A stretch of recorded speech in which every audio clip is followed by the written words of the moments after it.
Samara, au nord-ouest des Gaules.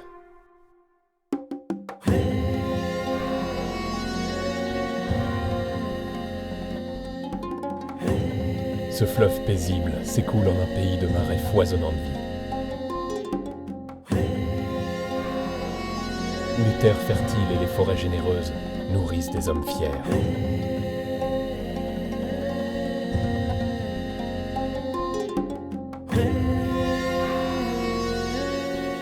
C'est le pays de mon peuple, où s'enfoncent les racines profondes de notre prospérité.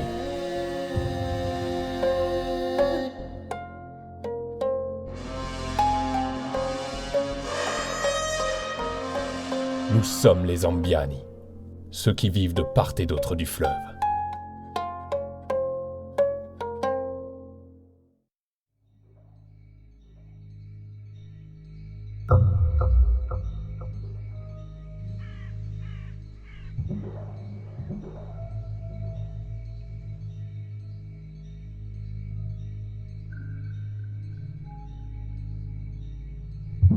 Je m'appelle Ouertragos.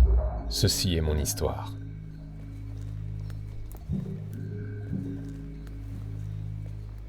Enfant, je rêvais déjà d'égaler Arthos en force et en sagesse. Issus d'une illustre lignée et frères d'armes de mon père dans de nombreuses batailles, ils étaient devenus amis.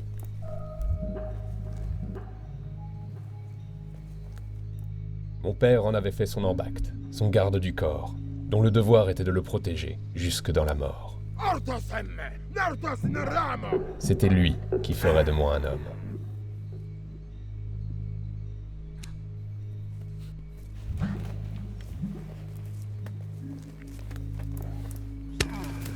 Il avait aussi la charge de veiller sur moi et de m'éduquer à l'art de la guerre, pour faire de moi un véritable aristocrate en bien.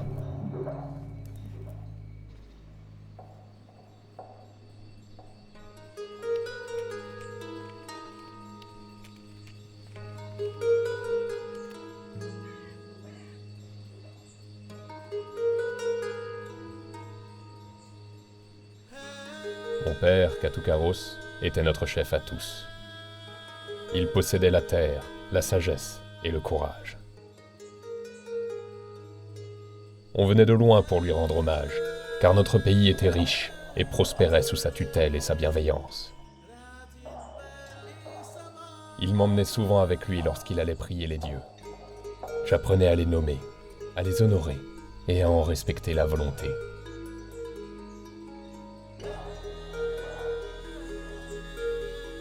Du haut de mes 13 printemps, je n'étais pas encore vraiment digne de sa compagnie. Je chérissais pourtant ces moments passés avec mon père. Il faut dire qu'ils étaient rares, car chez nous, les aristocrates ne fréquentent pas les enfants en public.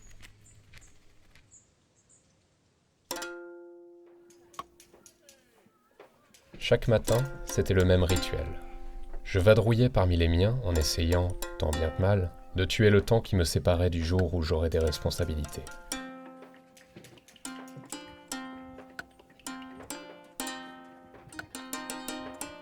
Le père de mon père avait installé ici sa demeure. D'autres gens s'étaient installés à sa suite, comme ces artisans aux nombreux talents, venant parfois de contrées lointaines.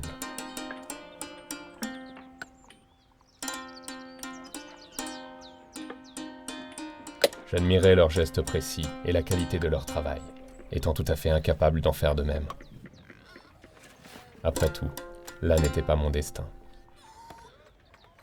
Les viandes salées et les étoffes de laine et de lin sont autant de trésors précieux que nous envient les peuples du Sud, nous assurant une certaine prospérité.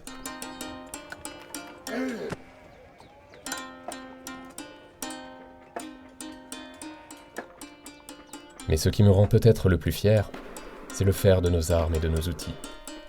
Il fait notre réputation par-delà les montagnes, nul ne pouvant rivaliser avec notre manière de le travailler, de lui donner forme et résistance, éclat et beauté.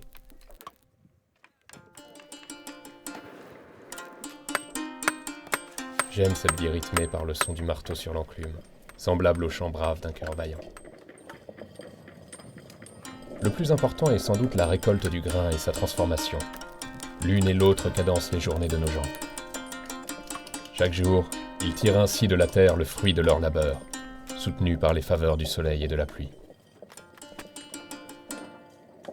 Dans mon entourage, on me répétait sans cesse que mon rang était fort enviable. Mais je ne l'entendais pas de cette oreille. Pour moi, il était normal d'être privilégié et de passer devant les autres. Ma tribu est autonome et fière, comme toutes celles qui peuplent les Gaules. Même si les grands peuples se reconnaissent dans leur vaillance et leurs faits d'armes, la guerre n'est pas toujours l'ordinaire de nos vies. Nos peuples sont liés depuis longtemps. Nous partageons les mêmes valeurs spirituelles et morales, transmises de génération en génération par nos chefs et nos sages. Pour voyager, mener nos affaires, échanger, il existe de nombreuses routes commerciales, tracées bien avant que les Romains ne les empruntent.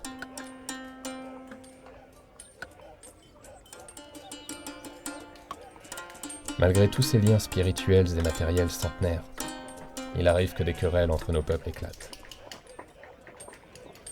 Il faut reconnaître qu'elles sont presque quotidiennes.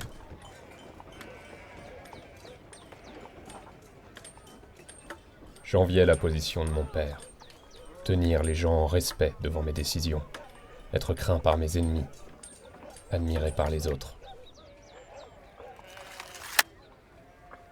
J'étais pourtant encore loin de comprendre à quel point le pouvoir peut être un fardeau pour l'âme.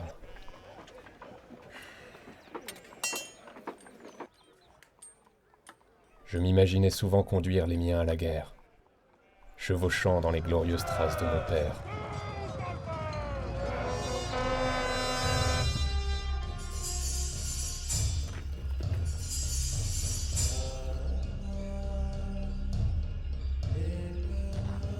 Cela faisait un cycle de saisons que le proconsul et général romain Iulius Caius Caesar avait débuté sa campagne contre une partie des peuples gaulois.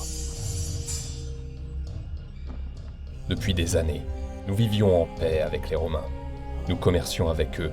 Certains Gaulois avaient même reçu le titre d'amis de Rome. Mais tout avait pris fin au retour de la belle saison.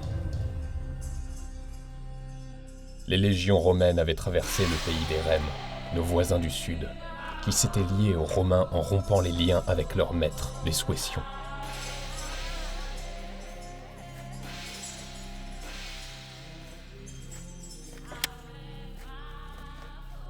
Tout comme nombre des miens, je voyais ces parjures comme des hommes bien peu dignes et bien peu fiables. Leur connivence avec Rome et le manquement à leur serment nous paraissaient comme un affront fait à Taranis, dieu du ciel et de l'orage, protecteur de nos terres.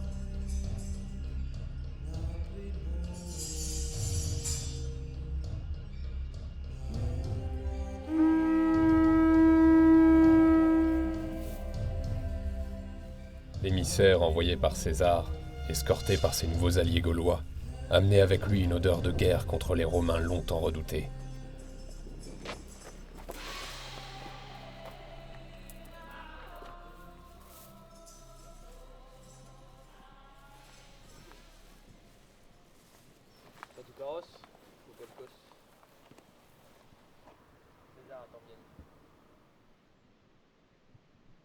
La modération et le sang-froid de mon père m'apparaissaient comme une faiblesse.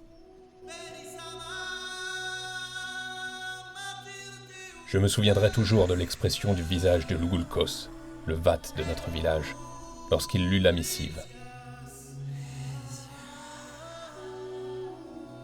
C'est ce jour-là que j'ai compris que notre monde, tel que nous l'avions toujours connu, allait changer. Si un gardien des savoirs, un homme proche des puissants et des dieux, ne réagit pas aux provocations, alors qui le fera ? À ce moment, tout mon être s'insurgeait contre l'inaction de ces hommes que j'admirais pourtant. Et si cela n'avait tenu qu'à moi, ce jour aurait été un jour sanglant. Je leur aurais coupé la tête pour laver l'affront fait à Théotatès, le dieu protecteur de la tribu. Et je n'étais encore qu'un enfant, brave mais bien loin d'être sage.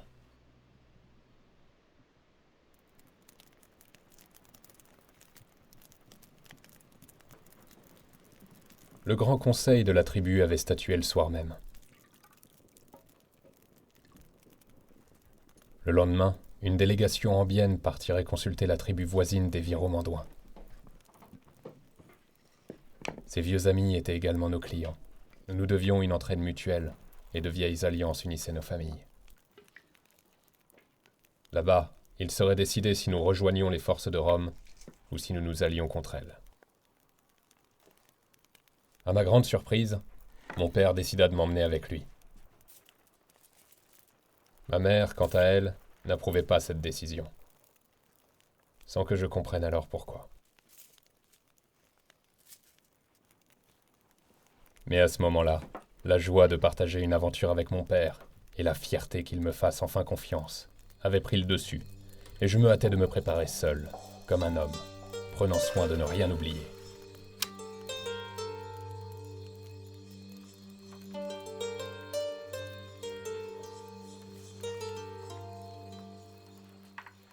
Je l'ignorais encore, mais cette mission scellerait ma destinée, à tout jamais.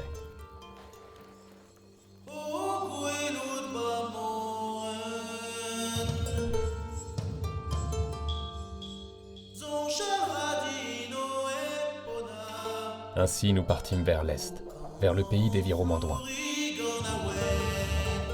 L'aventure, enfin!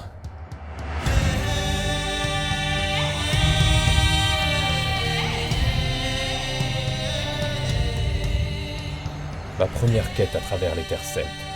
Je ne m'étais jamais autant éloigné de mon village, et chaque nouveau paysage était comme une renaissance à mes yeux.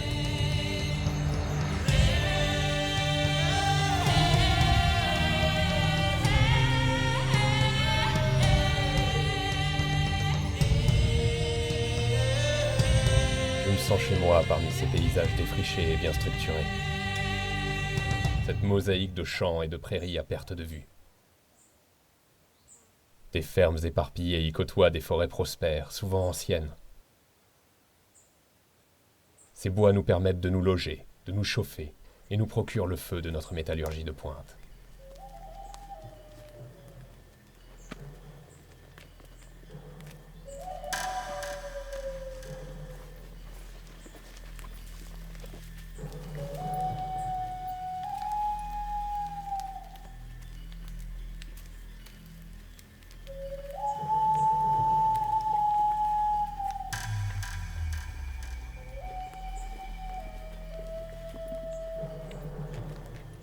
Je m'étais promis de faire mes preuves durant ce voyage, de montrer à mon père que j'étais devenu un héritier à sa hauteur, un homme digne de mon statut.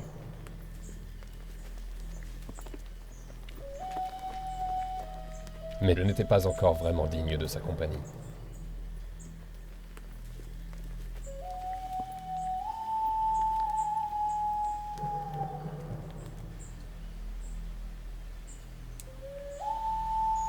Notre voyage se déroulait sans encombre sous l'égide des dieux, et nous faisions souvent halte au bord d'une rivière, ou dans les nombreuses fermes qui se dressent sur notre territoire.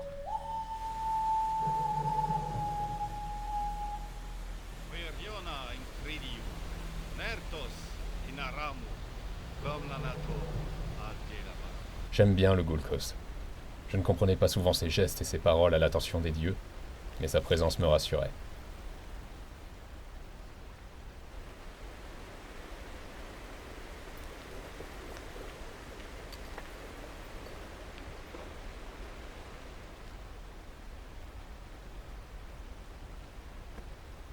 Ce vieux guerrier d'Arthos mettait plus d'ardeur dans mon entraînement depuis que nous avions entamé notre périple. Et je faisais de même. Je ne ressentais ni douleur, ni fatigue.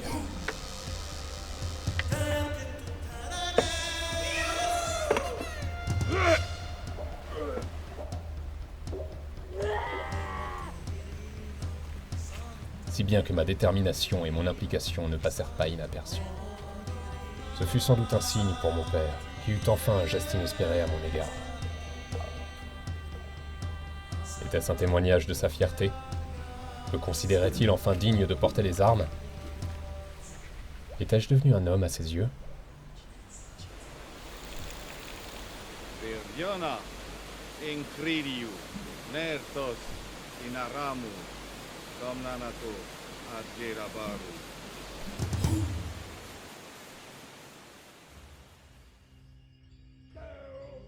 Nous arrivâmes chez les Viromanduins, accueillis par le cri des guerriers s'entraînant au combat.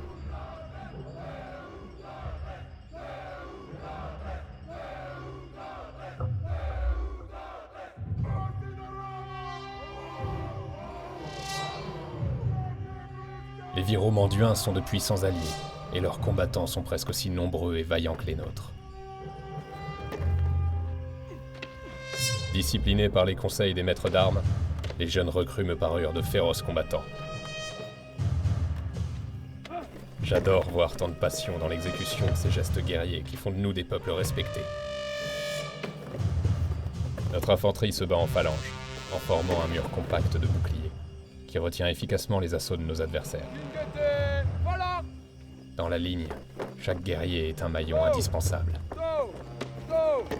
À cet instant, je m'imaginais debout parmi les lanciers, avançant comme un seul homme pour faire couler le sang de l'ennemi. J'avais beau les envier, ma destinée était ailleurs, chez ceux qui décident. Chez nous, le crime ne reste pas impuni. Aujourd'hui encore, je m'interroge sur ce que cet homme avait bien pu faire pour se retrouver au centre des débats.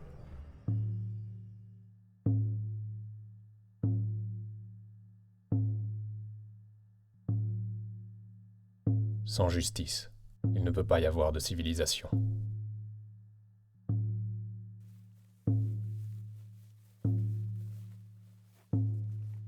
J'allais assister à quelque chose de rare et d'unique. Ces coutumes d'un monde ancien, plus trouble, plus sombre, me terrifiaient. Le monde des adultes s'ouvrait à moi. Obscur, froid, réel. À ce moment précis, la chaleur de l'innocence me manqua cruellement.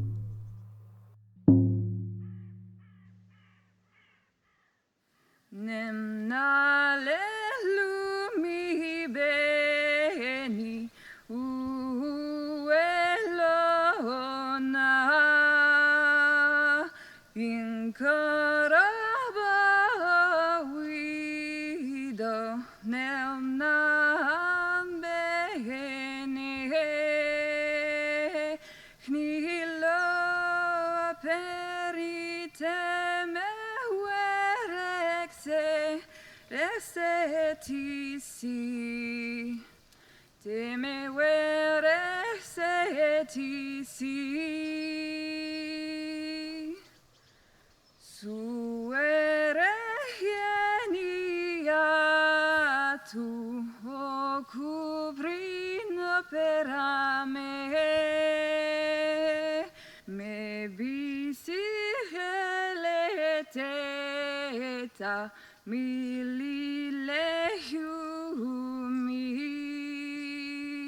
suante elomi per amasipa pisone ramase pa pisone recumisi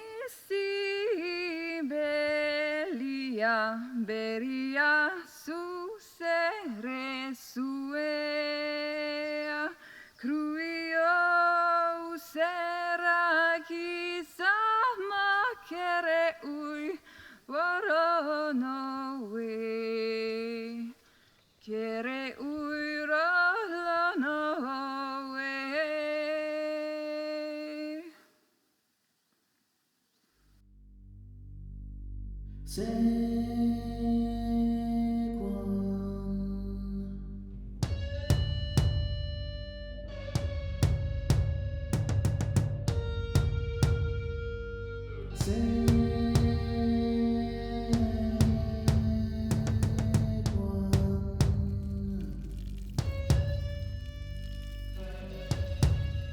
Nos deux peuples sont réunis autour de la cérémonie du vin.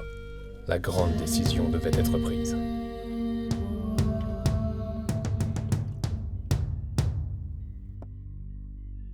Allions-nous marcher aux côtés de Rome, ou allions-nous lever nos boucliers tel un seul homme face à leur légion?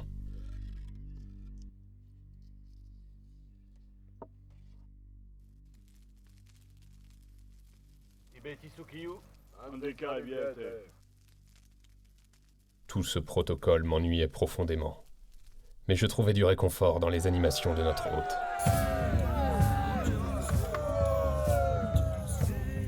Aramos, un des embactes de mon père, avait proposé une lutte à Sacrapos, maître d'armes de nos amis Viromanduins.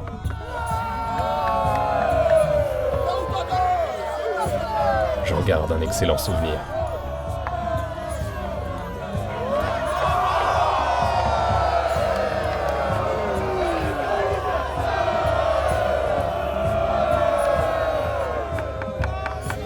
Les cœurs étaient légers, et le vin de Massilia coulait à flot.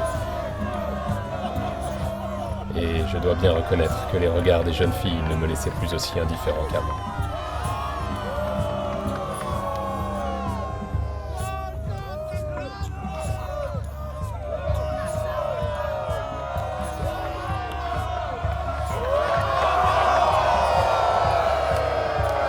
J'observais chaque geste, me plongeais dans chaque regard, essayant de deviner les échanges et les sujets des conversations.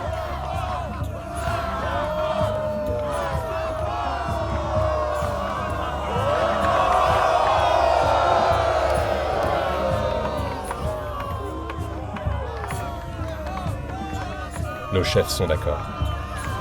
J'espère qu'ils ont pris la bonne décision.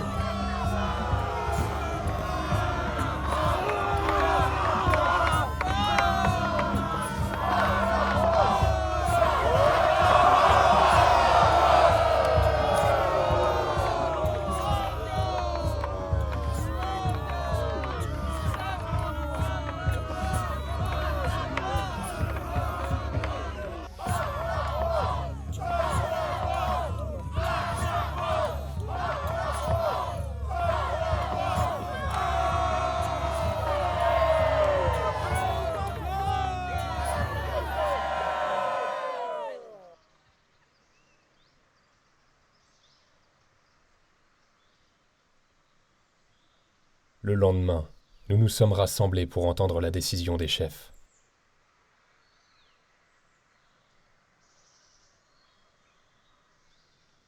À l'annonce de mon père, j'ai senti mon cœur battre si fort dans ma poitrine que j'en tremblais.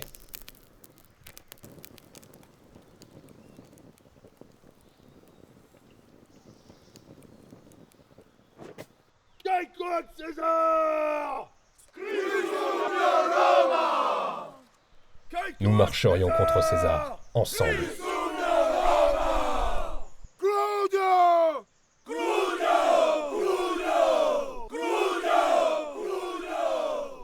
Alors que l'euphorie faisait place au silence, je sentis les regards se poser sur moi, chacun me glaçant le sang plus que le précédent.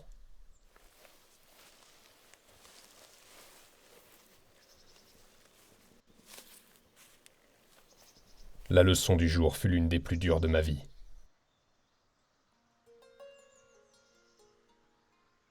Pour grandir, il faut souffrir, me murmura mon père à l'oreille.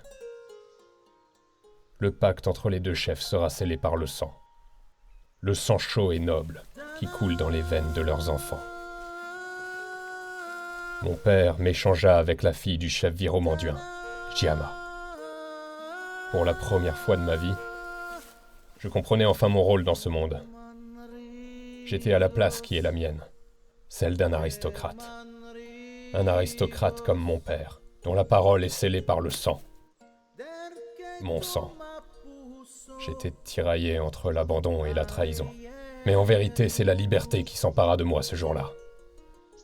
La liberté de devenir autre chose que ce que mon père attendait de moi. La liberté de guider mon peuple à ma manière. La liberté d'être enfin moi-même.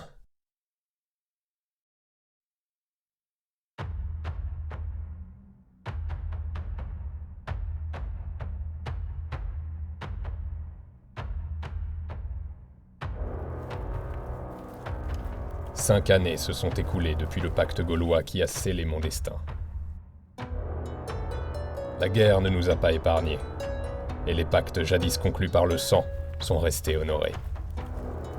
À la mort de mon père, je suis revenu parmi les miens, et me voilà chevauchant à leur côté sur la terre de mes ancêtres.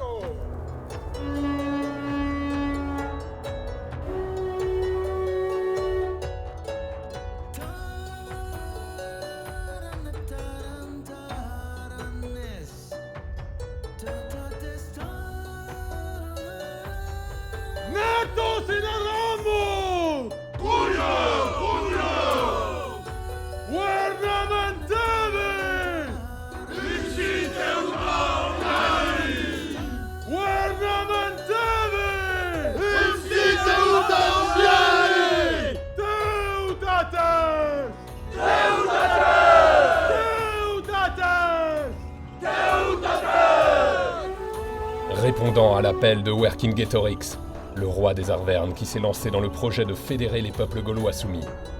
Je me rallie au soulèvement contre l'occupant romain. Il est temps pour nous de rétablir l'ordre ancien, celui du temps où nous étions les seuls maîtres en notre pays. Ce César saura bientôt qu'on ne soumet pas si facilement un Gaulois.